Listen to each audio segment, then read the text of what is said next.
an original narrative, created especially for Shadows of Love. Alexander Castellano stood at his penthouse window. The city sprawled beneath him like a conquered kingdom. When the elevator doors opened behind him, he didn't turn immediately, letting the intruder feel the weight of his deliberate pause. Sophia Reeves clutched her leather portfolio tighter, her reflection ghosting across the glass as she approached, professional, unimpressed, dangerous in ways his security team couldn't protect against.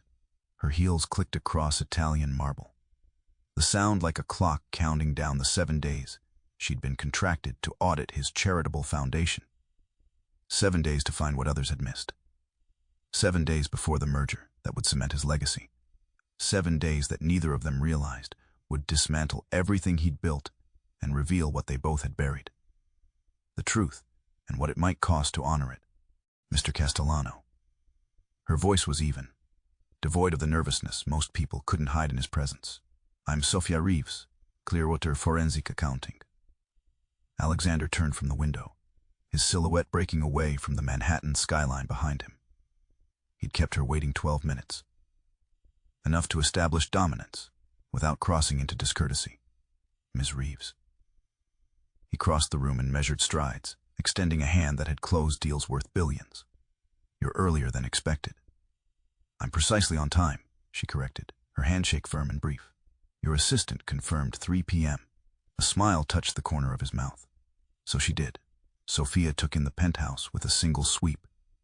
The minimalist furniture, the strategically placed art, the glass walls that made the 60-story drop feel like an extension of the living room.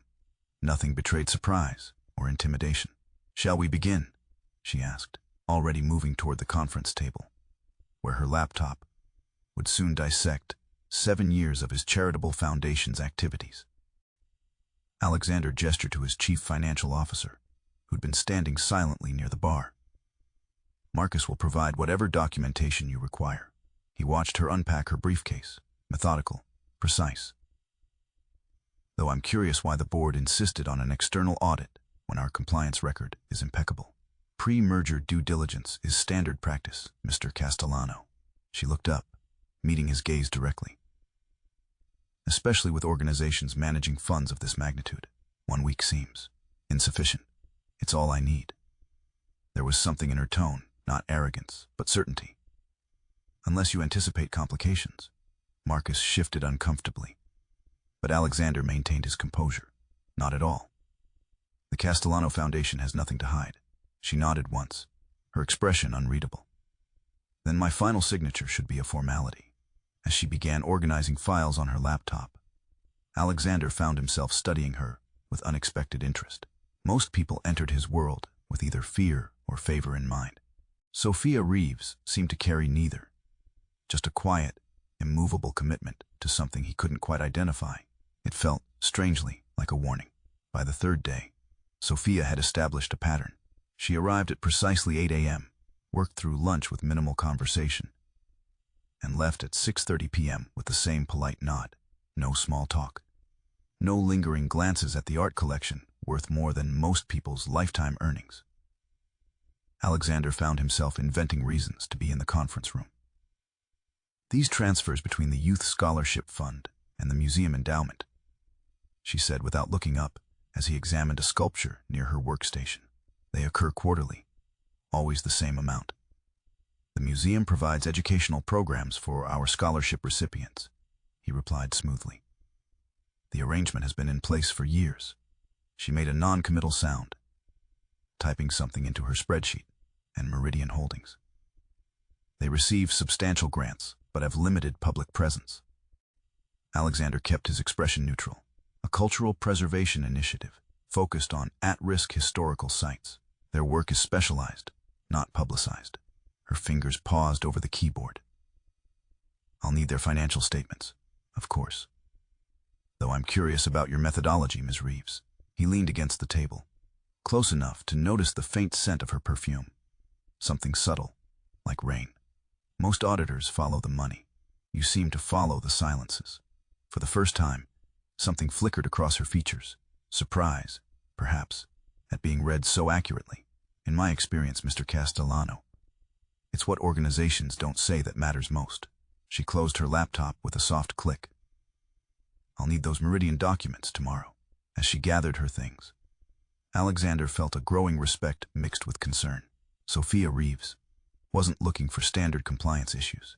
She was mapping something larger, connections and patterns that even Marcus hadn't questioned in years. 7 days isn't much time to understand a foundation of this complexity, he offered. She shouldered her bag, meeting his gaze directly. It's enough to recognize the shape of truth, or its absence. Sophia was reviewing donor lists when a young accountant from Marcus's team approached her desk, glancing nervously over his shoulder. Ms. Reeves. His voice was barely above a whisper. I'm David. I prepare the quarterly reports for the board. She looked up, noting his tense posture. Yes. There's something. He hesitated, then slid a sticky note across her desk. If you look here, you might find what you're looking for. Before she could respond, he walked away, disappearing into the elevator. The note contained only 3 words. The second ledger. From the doorway of his private office, Alexander watched the exchange with narrowed eyes. The moment David left, his consigliere Vittorio materialized at his side, voice low and urgent. The boy spoke to her. He shouldn't have access to this floor. Alexander's gaze remained fixed on Sophia, who was now typing with renewed purpose. What did he say? Unknown. But he's from accounting, Marcus's new hire. Have Marcus speak with him. Gently. Vittorio's expression hardened. Alexander, this woman is dangerous. 3 days. And she's already finding threads to pull. The merger will proceed as planned. Alexander straightened his cuffs. Ms. Reeves is doing her job. We will let her. And if she finds what she shouldn't. Alexander turned to face his oldest friend, the man who had helped build his empire from nothing. Then we will handle it. With discretion. Later, as sunlight faded from the glass tower, Alexander found himself watching Sophia work. The precise movements of her hands, the focused line of her shoulders. She was methodical, relentless, unswayed by the power that surrounded her. For the first time in years, he felt something unexpected. Respect tinged with genuine concern. Not for his empire, but for the woman who might dismantle it without understanding what truly lay beneath. Some truths were more complex than ledgers could reveal. On the 4th morning, Sophia arrived to find Alexander alone in the conference room. A leather-bound book open before him. The museum records don't match the Foundation's reported endowments, she said without preamble, setting down her bag. There's a $3 million discrepancy last quarter alone. He closed the book, revealing a distinctive silver clip marking its pages. Good morning to you too, Ms. Reeves. Is that it? She nodded toward the ledger. The second book. A flicker of surprise crossed his features before his composure returned. You've been busy. It's my job to be thorough. Alexander studied her for a long moment, then pushed the ledger across the table. This contains the complete allocation of Foundation funds, including those directed through Meridian Holdings. Sophia hesitated before opening it. Inside were meticulous records. Handwritten entries detailing transactions that appeared nowhere in the official books. Properties purchased under shell companies. Payments to individuals identified only by initials. Funds flowing to and from offshore accounts. This is money laundering, she said quietly. That's a simplistic interpretation. His voice remained calm, but something in his eyes had changed, a calculated vulnerability. Some of these transactions protect people who would otherwise be destroyed by my family's world, by breaking the law, by operating within its limitations. He leaned forward. The Foundation does genuine good, Ms. Reeves. The scholarships are real. The museum endowment is real, but some situations require flexibility that traditional channels don't provide. Flexibility, she repeated, her finger tracing a series of payments to someone identified only as VM. Is that what you call this? Alexander reclaimed the ledger, the silver clip catching the morning light. I call it necessary complexity. The question is, what will you call it in your report? Their eyes met across the table, his challenging, hers unreadable. For the first time, Sophia saw beyond the power and the polish to something unexpectedly human. A man trapped within the empire he'd built, the ballroom of Alexander's estate, gleamed with crystal chandeliers and old money. Sophia stood at the periphery, uncomfortable in the evening gown she'd purchased specifically for the Foundation's annual gala. Her attendance had been Alexander's suggestion. To observe the real work of the Foundation, he'd said. From across the room, he spotted her, a solitary figure amidst the glittering crowd. He excused himself from a circle of donors and approached, offering a glass of champagne. "You look like you're conducting an audit even now," he said, a hint of amusement in his voice. "Force of habit." She accepted the glass, but didn't drink. "Your donors seem very devoted. They believe in what we do." "And what is that exactly?" Beyond the official mission statement. Before he could answer, a thin man with a press badge approached, his smile not reaching his eyes. "Mr. Castellano, Michael Reed, City Chronicle. Might I have a moment?" Alexander's expression remained pleasant, though Sophia noticed his posture stiffened slightly. "Of course. I'm researching a piece on philanthropy's impact on urban communities." Reed glanced at Sophia. "And you are?" "Just an accountant," she replied. "Ms. Reeves is conducting our annual compliance review," Alexander explained smoothly. Reed's eyes narrowed with sudden interest. "Compliance. Interesting timing." He pulled a photograph from his jacket. "Perhaps you could review this as well." The image showed a man shaking hands with Alexander outside the Foundation's museum wing. A date stamp indicated it was taken 8 months ago. "Anton Vasquez," Reed continued, "scheduled to testify in the Donovan corruption case before he disappeared. Last seen entering your museum's private collection area." Alexander's face revealed nothing, but Sophia felt the air between them change, charged with sudden tension. "Mr. Vasquez toured several potential donation sites," Alexander replied evenly. "If you have questions about his whereabouts, I suggest contacting the authorities." Reed smiled thinly. "Oh, I have. But I thought you might have insights the police don't." He tucked the photo away. "Enjoy your evening." As he walked away, Sophia met Alexander's gaze, seeing for the first time a flash of something genuine beneath his composed exterior. Not guilt, but a complicated wariness that made her wonder what truths the second ledger might still be hiding. "Anton Vasquez is alive." Alexander's voice cut through the silence of the empty ballroom. The gala had ended hours ago, yet Sophia had lingered, examining the Foundation's displayed achievements with new skepticism. She turned to find him standing in the doorway, jacket discarded, tie loosened. "That wasn't my question." "It should be." He approached, stopping several feet away. "Reed's insinuations are dangerous, but inaccurate." "Then why did your ledger show payments to someone with the initials AV immediately after his disappearance?" He studied her for a long moment. "You're very good at your job, Ms. Reeves." "Sophia," she corrected quietly. "If we're discussing matters beyond my official capacity." Something shifted in his expression. A boundary crossed. "Sophia, I need you to sign off on the Foundation's books. Without investigating the discrepancies, I'm offering you transparency." He moved closer. "Sign the compliance certificate. Give me 6 months to dismantle the channels you've identified. No one gets hurt. The good work continues." "That's not how this works." "It could be." His voice softened. "The world isn't as black and white as balance sheets suggest." Sophia felt the weight of his gaze, not threatening, but something more dangerous, appealing to a part of her that recognized the complexity he described. "I took an oath," she said finally, "to uphold standards that exist precisely because people like you believe rules are flexible. People like me." He didn't sound offended, merely thoughtful. "You've decided who I am based on ledger entries. Show me something different then." The challenge left her lips before she could reconsider. Not a false alliance, the truth. Alexander's expression changed, surprise giving way to something like respect, or perhaps recognition. For the first time since they'd met, he looked at her not as an auditor or an obstacle, but as an equal in understanding. "The truth," he repeated softly. "That's a dangerous request." "More dangerous than what you're already hiding." His smile held no humor. "Infinitely." Rain lashed against the penthouse windows. As Alexander poured 2 glasses of whiskey, Sophia accepted one, watching him carefully. 6 years ago," he began, "my cousin Vittorio's main rival was killed in what appeared to be a business disagreement. His widow and children were left unprotected. I remember the news stories, Sophia said. Dominique Varga. Alexander nodded.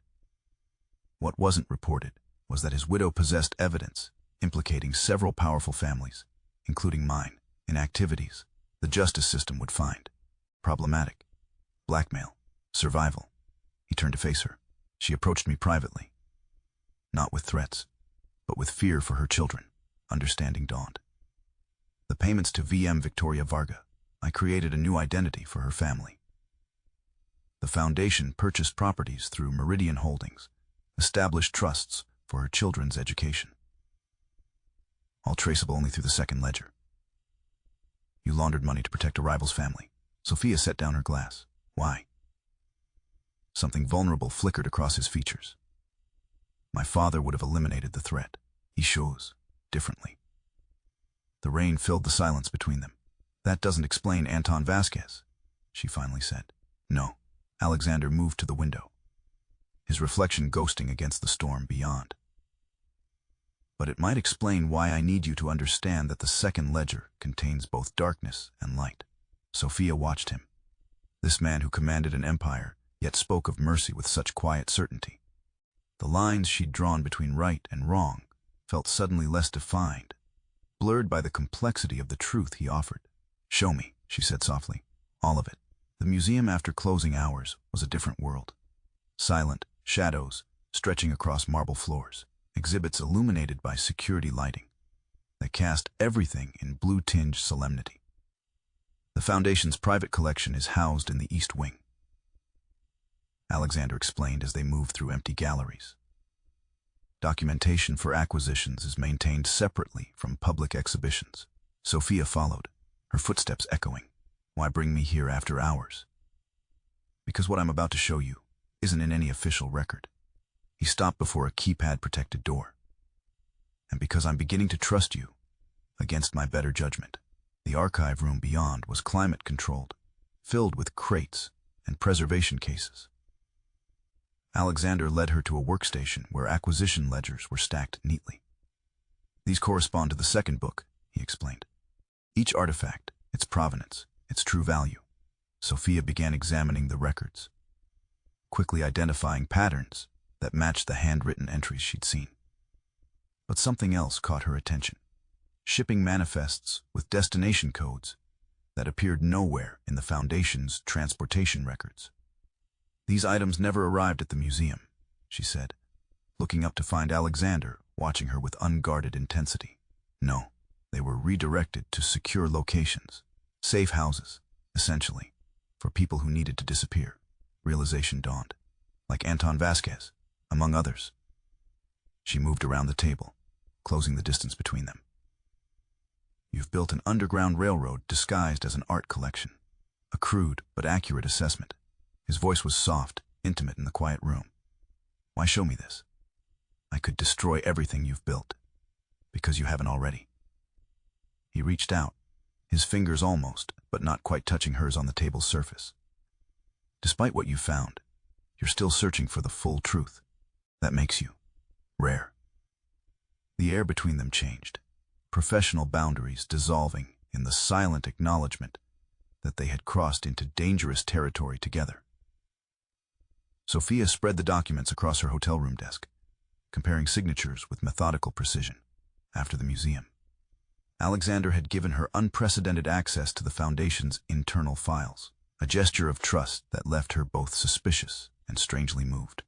The donor agreement for Meridian Holdings bore Marcus's authorization, dated 6 months ago, but the signature on Anton Vasquez's relocation paperwork, ostensibly also signed by Marcus, showed subtle differences. The pressure points, the loop formations, the trailing edge, a forgery, expert but detectable to trained eyes. Her phone rang, Alexander's private number. You should be sleeping, he said when she answered. So should you. She glanced at the clock, 2:17 a.m. Did you find what you were looking for in the files? Sophia hesitated, instinct warring with emerging trust. Someone forged Marcus's signature on Vasquez's documents. It wasn't you. The handwriting doesn't match your style. Silence stretched between them. There are few people with access to those forms, he finally said, his voice tight. Someone close to you. She touched the falsified signature. Someone who knew about the second ledger, but didn't share your ethical complexities. Vittorio. The name carried weight beyond its syllables. Your consigliere. She remembered the intense man who watched her from doorways, who whispered urgently in Alexander's ear. He doesn't approve of your methods. He believes in family loyalty above all else. Any threat must be eliminated, she finished, including Anton Vasquez, and potentially including you. The warning hung between them, intimate in its danger. I'll come to you, he continued. Don't leave your room, Alexander. She stopped him before he could hang up. If Vittorio falsified documents, he might have done more than relocate Vasquez. I know. His voice carried the heavy certainty of a man confronting betrayal from within his inner circle. Which is why you need to be careful. You're no longer just an auditor, Sophia. You're a witness. You went behind my back. Alexander's voice was dangerously quiet as he faced Vittorio in his private study. You forged Marcus's signature to authorize operations I explicitly declined. Vittorio remained unruffled, hands clasped behind his back. I protected family interests when your judgment became compromised. By showing mercy, by creating vulnerabilities. Vittorio's eyes hardened. Vasquez knew too much. The widow should have been handled years ago. Now this auditor is connecting dots that should remain separate. Sophia is doing her job. Sophia. Vittorio raised an eyebrow. First names now. She is a threat, Alexander. One that can be managed. A discredited auditor, perhaps. Financial improprieties of her own. It would be simple. The single word sliced through the room. Vittorio studied him with newfound understanding. You care for her, after 1 week. This isn't about her. It's about what we've become. Alexander moved to the window, the city lights reflecting in his eyes. My father built this organization on blood loyalty. I continued it. But I've drawn lines you keep crossing. Lines that will destroy everything we've built. Vittorio stepped at the closet. The merger depends on clean books. This woman will not provide them. Then perhaps the merger shouldn't happen. Shock registered on Vittorio's face. You would dismantle generations of power for what? Conscience. A woman you barely know. Alexander turned, his expression resolute. For the truth, Vittorio. Something we've traded away piece by piece until we've forgotten its value. Truth is a luxury for those without responsibility. No, Alexander said quietly. It's the only responsibility worth having. The alarm call came at midnight. Security breach at the museum's east wing. Alexander and Sophia arrived separately, but simultaneously, watching from across the street as security guards swept the perimeter. This isn't coincidence, she said as they huddled in the shadow of a closed cafe. Someone's after the acquisition records. Vittorio. Alexander's jaw tightened. He's eliminating evidence before you can document it. We need to get inside. Security will have the main entrance locked down. Sophia nodded toward a service alley. The loading dock has a keypad entry. You know the code? Of course. They moved swiftly through rain-slick streets, keeping to shadows. At the loading dock, Alexander punched in a sequence, and the service door clicked open. Inside, emergency lights cast eerie blue shadows across marble floors. They moved silently toward the archive room, freezing at the sound of footsteps ahead. Alexander pulled Sophia into an alcove, his body shielding hers as two figures passed. Men in maintenance uniforms carrying document boxes. Not museum staff, he whispered, his breath warm against her ear. They're taking the shipping manifests, she realized. The evidence connecting Vasquez to the foundation. Alexander's expression hardened.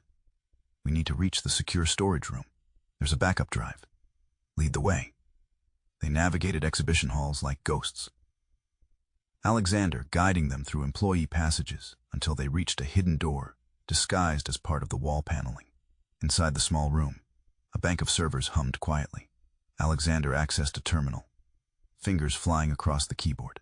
Downloading now, he murmured. But they'll know someone was here.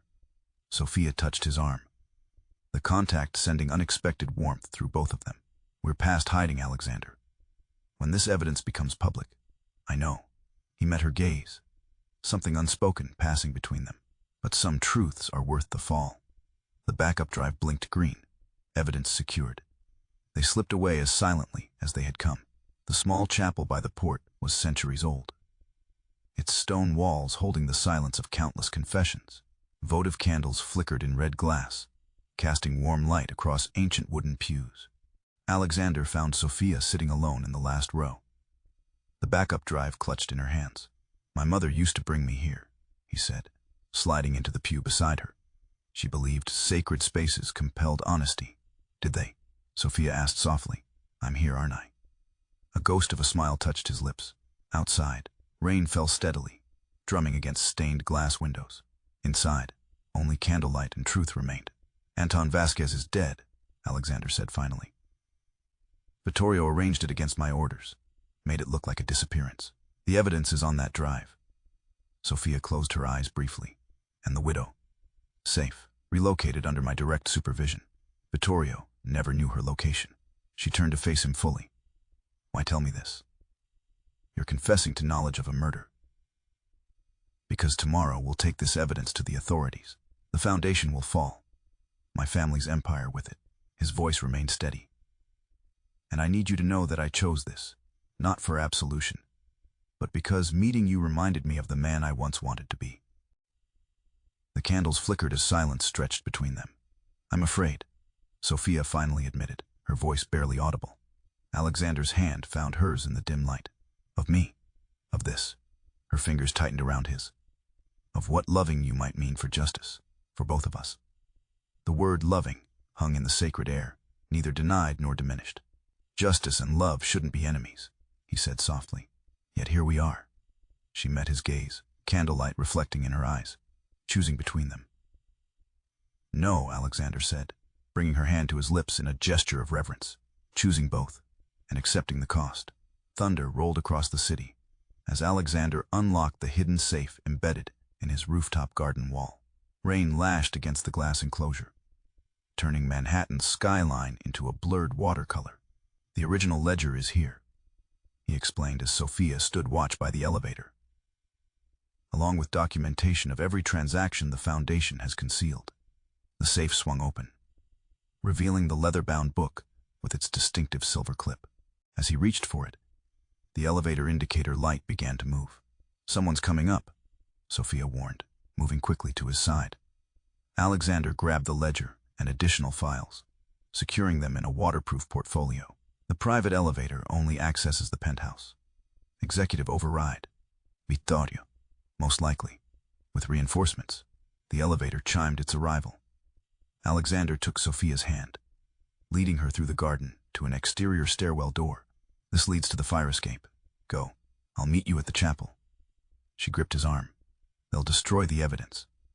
Maybe you with it. They're my men, Sophia. My responsibility." His eyes held hers. "I created this system. I need to face what it's become." Before she could protest, the elevator doors opened. 4 men stepped out, Vittorio at their center. His eyes narrowed at the sight of Sophia. "Alexander," he called across the garden. "This has gone far enough." Alexander straightened, his posture shifting subtly from the man Sophia had come to know to the power he had always been. "Yes, it has." He pressed the portfolio into Sophia's hands, his voice dropping to a whisper. "Whatever happens, get this to the authorities. Promise me." The intensity in his eyes made refusal impossible. "I promise." "Go," he urged, turning to face the approaching men, as Sophia slipped through the stairwell door. The last thing she saw was Alexander standing tall against the storm, rain beginning to soak through his shirt as he faced the consequences of his own redemption. Sophia hesitated on the fire escape landing. The portfolio clutched against her chest. Through the glass door, she could see Alexander confronting Vittorio, their voices inaudible beneath the storm's fury. She should run. The evidence in her hands could bring justice to those harmed by the Castellano empire. Alexander had given her a clear path to escape.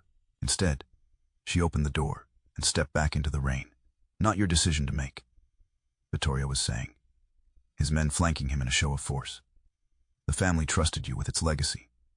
"A legacy built on secrets and fear," Alexander replied, his voice carrying across the rooftop garden. "It ends now." Vittorio noticed Sophia's return first, his expression hardening. The auditor. Always the auditor. He gestured to his men. Take the documents. No. Alexander moved to stand between them and Sophia. This ends without violence. I've already authorized full disclosure to the authorities. You would betray your own blood. Vittorio's voice cracked with disbelief. I'm taking responsibility for what we've built. Alexander's gaze never wavered. Every transaction, every compromise, my name, my accountability. The wind gusted suddenly, catching the portfolio as Sophia opened it to retrieve the backup drive. Pages from the ledger scattered across the rooftop, dancing in the rain like confessions, finally set free.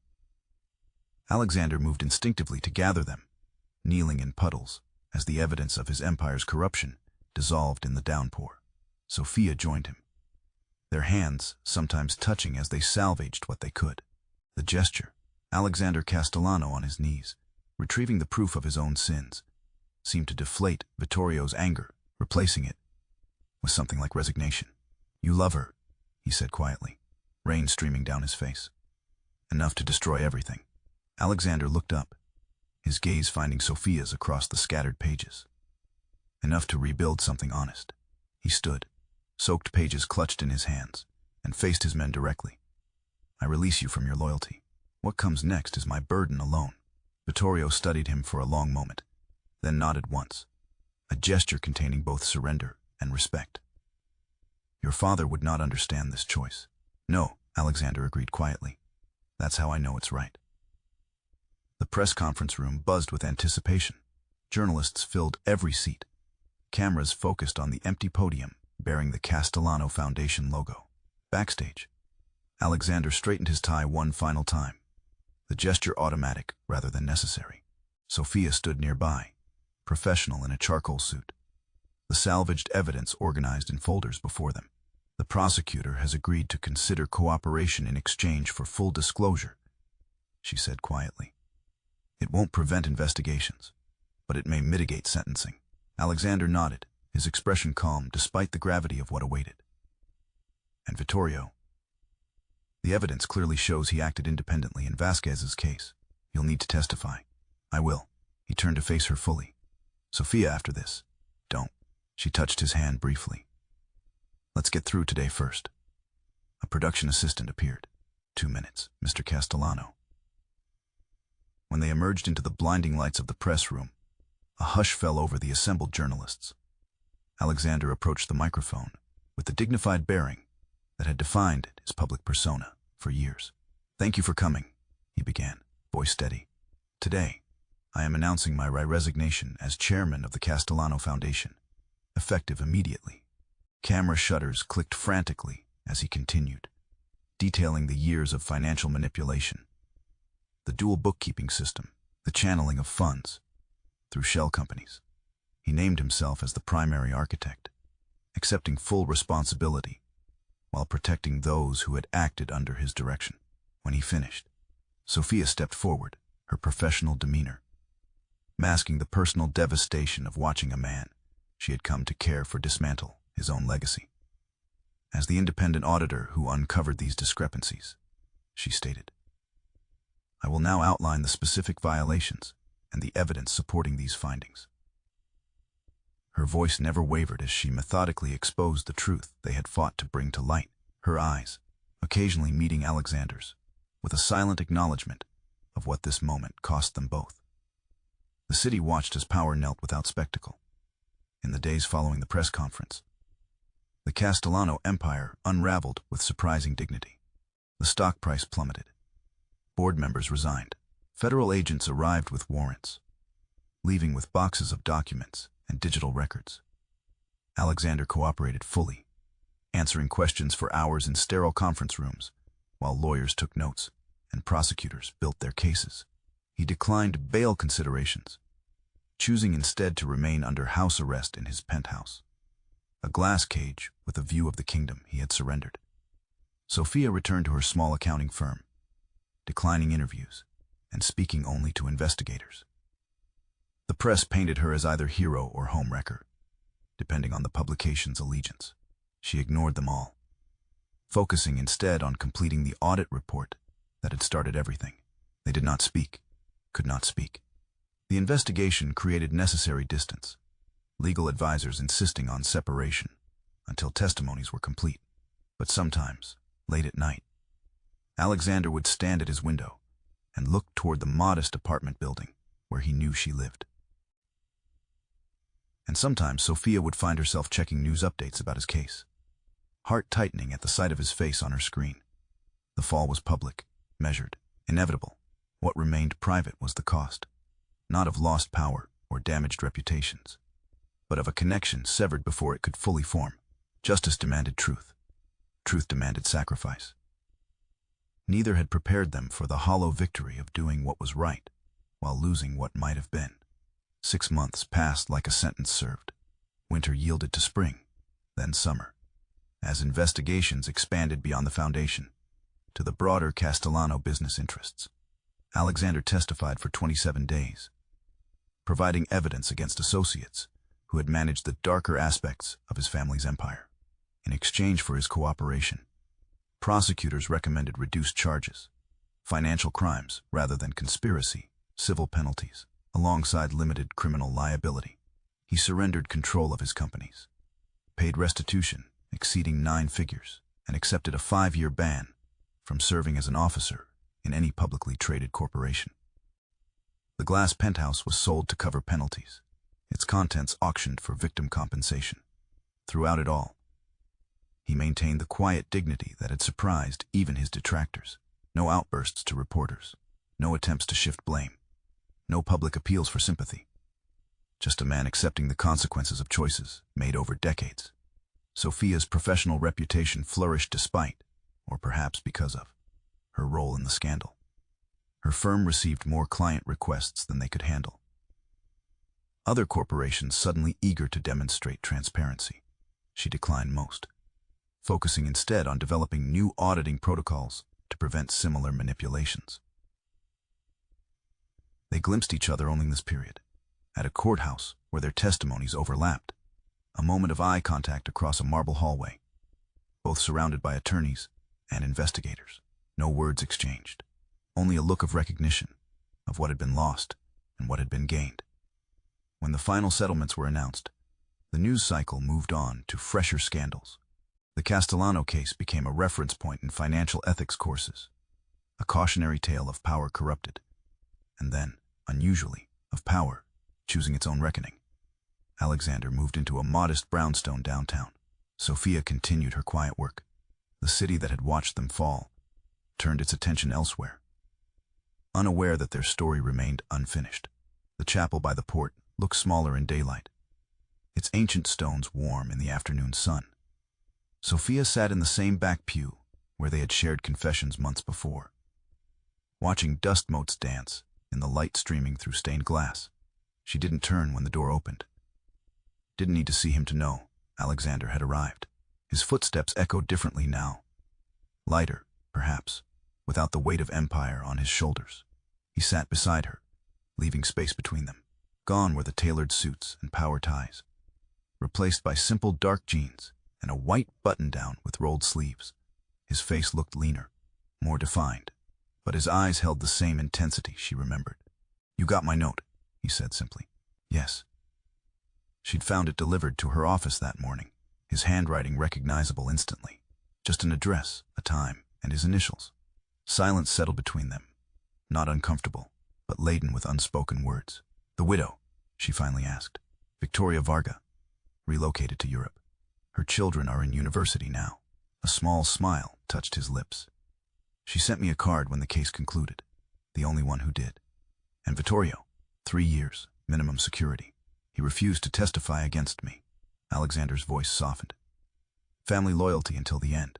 Sophia nodded, understanding the complicated grief in his tone. "Your sentence was fair. More than fair. I deserved worse. Perhaps, but you chose to end it yourself. That counts for something." He turned to face her fully. "I didn't ask you here to discuss the case, Sophia. I know." She met his gaze, steady despite the quickening of her pulse. "Why did you?" "Forgiveness," he said simply. "Not from the courts or the public. From you." The word hung between them, fragile and enormous. "I should hate you," she whispered, "for what your world almost made me compromise. For what loving you cost. Do you? Sophia reached across the space between them, her hand finding his. No. That's the problem. His fingers interlaced with hers, the touch conveying what words couldn't. Regret and gratitude, loss and possibility. Where do we go from here? He asked. She smiled, a genuine expression that reached her eyes. I don't know. That's the beauty of it. They chose distance, not from fear or regret, but from respect for the truth they had fought to uphold.